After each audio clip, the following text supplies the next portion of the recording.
We are in the dark of my apartment to talk about Heated Rivalries because I cannot stop thinking about the show. I should be studying for my finals right now, but instead I sat down and wrote this video because I just needed to scratch some part of my brain that I just can't seem to reach that only screams Ilya and Shane. And I know I'm not the only one who feels this way. There's so many people online expressing the same level of yearning for this show that I am. So what is it about this show that has us all in a chokehold, and why can we not get enough of it? The beginning. Before we get into anything, let's go back to where this all began because this show didn't just magically appear one day. If you're any kind of fan of the show, you're probably really well aware of the books at this point, or maybe you read Long Game and Heated Rivalries all in one day like I did.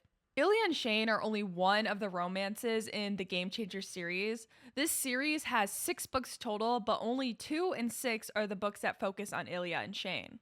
Game Changers is the first book in the series, and that's where we meet Scott Hunter and Kip, aka all of episode 3. The Game Changers book was published in October of 2018. Rachel Reed, the author of the series, says that she was largely inspired by sports rivalries, fictional stories, enemies to lovers, and forbidden romance tropes. Rachel Reed is also a longtime hockey fan, and that's why we get our hockey romance. Heated Rivalries wouldn't be published until March of 2019, and this book would receive a lot of praise. Also, a little side note right now, why is Heated Rivalries so hard to say? Rivalry. Rachel Reed said that she really had a lot of fun writing Ilya and Shane as characters. She said that she really wanted to revisit them at some point, but wasn't sure as she already had 3 books planned. And also, she didn't think that anyone was going to publish the book to begin with because it wasn't your traditional slow burn or your enemies to lovers. But thank goodness it did. She would end up revisiting the 2 characters in April of 2022, publishing The Long Game. Rachel would go on an interview and talk about how the COVID era really helped romance books, as people weren't so embarrassed to talk about the things that they liked. And that's how Book Talk got a hold of Heated Rivalries, and they loved this book. It also got the attention of someone else, Jacob Tierney, the showrunner. Tierney. He would DM Rachel in 2023, basically fangirling about the books, saying that he wanted to adapt them into a show. And that's how it all began. Rachel noted that she was invited to be very involved in the show's process, but she put her trust in the showmakers to do it justice. One thing she did hear about, though, was Connor and Hudson's chemistry on set, and it got her really excited about this show. Connor and Hudson. Hudson Williams, aka Shane, and Connor Story, aka Ilya, are a part of the massive appeal that is this show. Their chemistry is electric. On screen, on the press tour, everywhere. They just click. And that natural connection is a big reason why fans are so invested. Being in love with a show isn't just about the show itself. It's about falling in love with the entire ecosystem that surrounds the show. The actors, the interviews, the behind the scenes, all of it comes together to make something really magical. Connor and Hudson make it really easy to fall in love with this whole world. They are great friends, and they clearly have a lot of love for this project, and their dynamic doesn't switch off when the cameras stop rolling. Instead of being actors who seem like they barely interact off set, they give fans a whole additional world to go enjoy. They have so much extra content, press clips, interviews, and playful banter. That's why being a fan of the series is so fun and addicting. That's when the obsession starts to really kick in. Obsession. There's a lot of discourse online if Heated Rivalries is women fetishizing gay men. Well, I'm clearly not a gay man, and I can't speak from personal experience or feelings. I can't explain why I think so many people are connecting and loving this show. Because I really don't think that this is women trying to be weird towards gay men. I think this is women craving a real romance. Let me explain. Straight romances tend to feel a little flat, maybe predictable, and a little safe. Characters fall in love because the plot says they should, and the emotions are never raw or messy. They fall in love so that producers can check the checkmark box that they had a romance in their show, and now you romance enjoyers are gonna watch it. Heated Rivalries is different though. These are two people by every sense of the being shouldn't be in love. These are the best hockey players in the NHL. They are on each other's rival teams, and yet the longing between them is so electric. Stolen glances and lingering moments, and the tension that builds over time. Their romance isn't served to us on a silver platter. It's messy, it's awkward, it's nerve wracking, it's almost painfully real, like a romance that you could actually live through. It really makes you feel like you're a part of some sort of romance. When falling in love in our own lives, it feels dangerous and a level of uncertain. You don't know how the other person feels, but you have those small little moments that you share that give you a little bit of hope that they might like you. Ilya and Shane have those same little moments where you think that their romance might bloom into something more. You don't know how Ilya feels about Shane, and you watch Shane's inner battle with his emotions. It feels exactly how love feels. It's wanting to know what happens next in your love life. But instead, you want to know what happens next with Ilya and Shane. You want to know if your love will manifest into the things that you want it to. This show is so beautiful in the way that it shows that emotion. This show made you feel love, and you are holding on to that, and that's why you're so obsessed. I also want to touch on how this show is often criticized for the long stretches of time that pass, but I think that this makes the show feel a little bit more real. When you fall in love with someone, time feels so long. You don't know when you're going to share that next moment with them. While, yes, this is a dramatic way of showing time passing when you're in love, but I just think it adds another layer to that love feeling. One of the things that the show is also criticized for is the amount of sex that these characters have. And boy, do they have a lot of it. Spicy.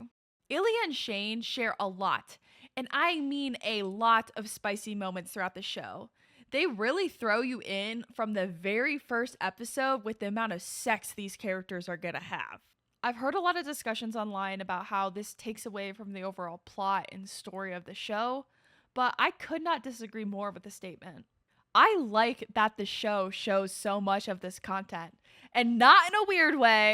In your typical romance show, maybe your characters start kissing and then they make their way to the bed, and oh my goodness, is that a little bit of skin I see? Then the scene cuts, and you're just left to infer what happens next. Not that that's necessarily a bad thing all the time, but give us the content. Heated Rivalries doesn't do this at all. They keep us in those moments. They let us watch Shane awkwardly fumble around with his clothing. They let us see Ilya yearn for Shane.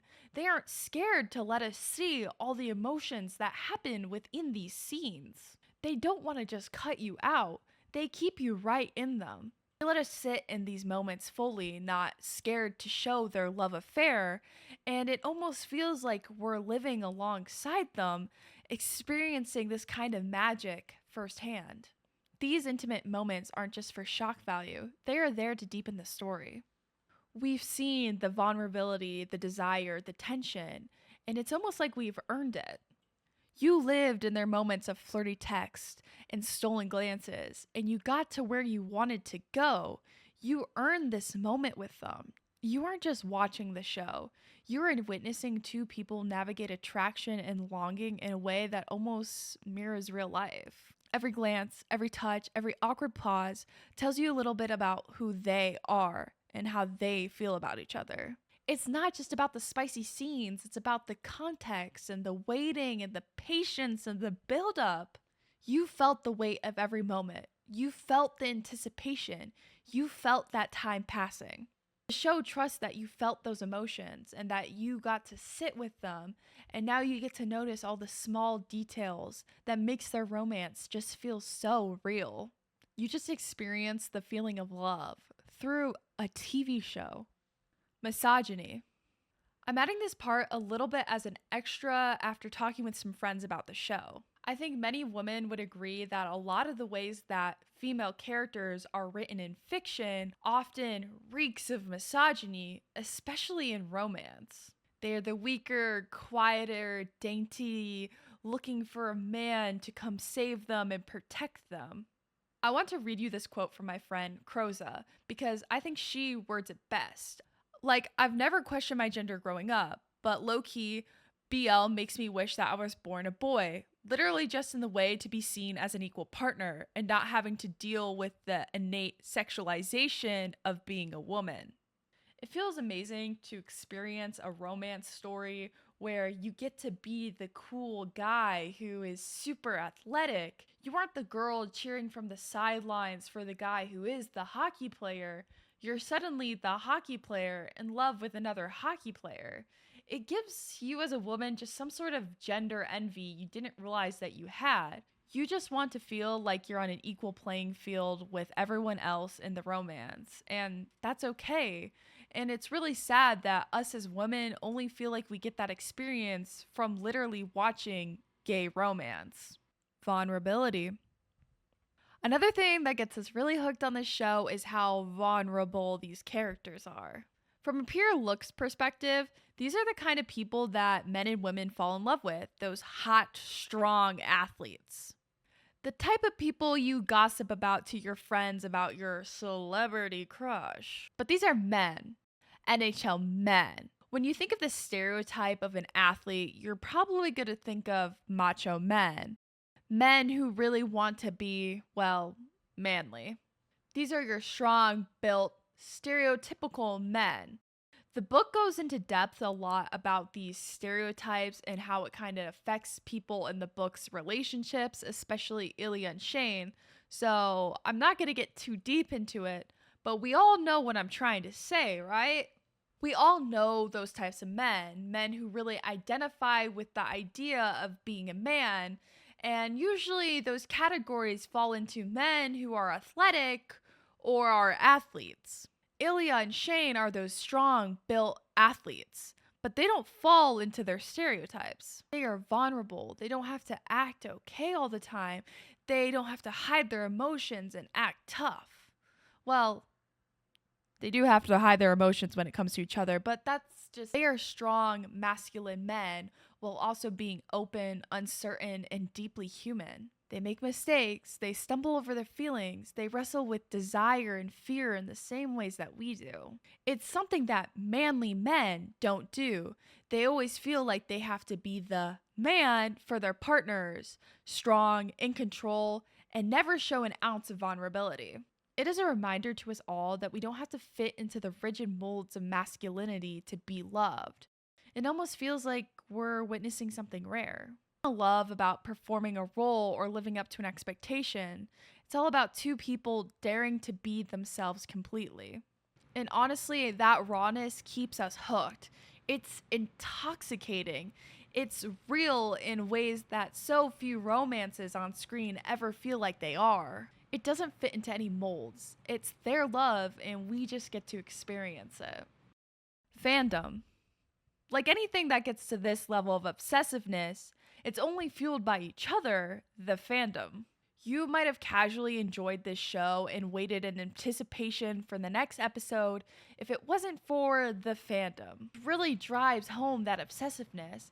It's really fun to be a part of a fandom between the edits and the discussions and the theories and everything else. I think this has to do with people's need for a community. The internet has a really weird way of making communities of people that wouldn't necessarily be a community elsewhere. All get to connect over a shared common interest. I think for many who grew up in fandoms, Heated Rivalry has stepped in as a replacement for fandoms that they haven't been a part of for so long. It's a place that feels familiar in the best way. It's a place of belonging that you didn't realize that you were missing, that you now get to share reactions and edits and have discussions and theories. In a way, it's just filling that fandom size hole in your heart you didn't realize you had. The mature theming of the show really helps the fandom aspect too. People who grew up in fandom culture, maybe in their teen years or in their early 20s, know the obsession with ships, shows, fictional worlds, fan fictions, all of it. But now you get to experience that level of fandom, but on a grown, more mature level. And I know you know what I'm talking about if you were ever a fan of anything at a younger age. It lets older fans step back into fandoms after years away, but with a deeper understanding and appreciation for story. It's nostalgic and growth all at the same time. What's next? Heated Rivalries was not expected to be as big as it is. They were only going to release the show in Canada on Crave. At the last second, HBO stepped in and streamed the show on their service. And now it's the number one show on HBO. They seem to believe so little in this project that this was the red carpet. This. I think we will definitely see a second season of this show, or we might even see some spin offs of the other books and characters.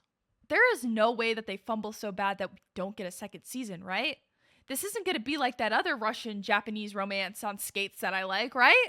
In the time between me filming this video and writing this script, they actually announced season 2, so yay!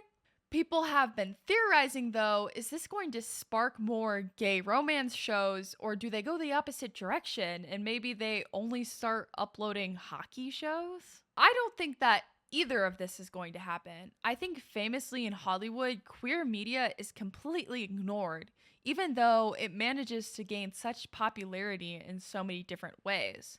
There's so many different examples of queer media just being completely ignored. They will happily make their money from season 2 or maybe even spin offs, but they won't let it go any further.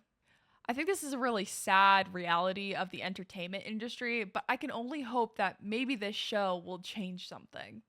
But no matter what comes next, the magic of Heated Rivalries is not going to go away. In the fandom, in the characters, in the story development, it really makes us remember why we fell in love with stories in the first place. Heated Rivalries isn't just a show, it's a phenomenon. It's a whole new universe that just pulls you in on every level.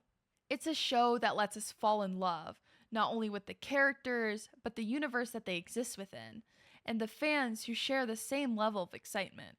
Whether you're discovering this world for the first time or you're stepping back into fandom after a long time away, Heated Rivalries manages to feel fresh, and it keeps you thinking long after the screen goes dark. It makes you want more, it makes you feel like you're falling in love, and that's why you can't stop thinking about it.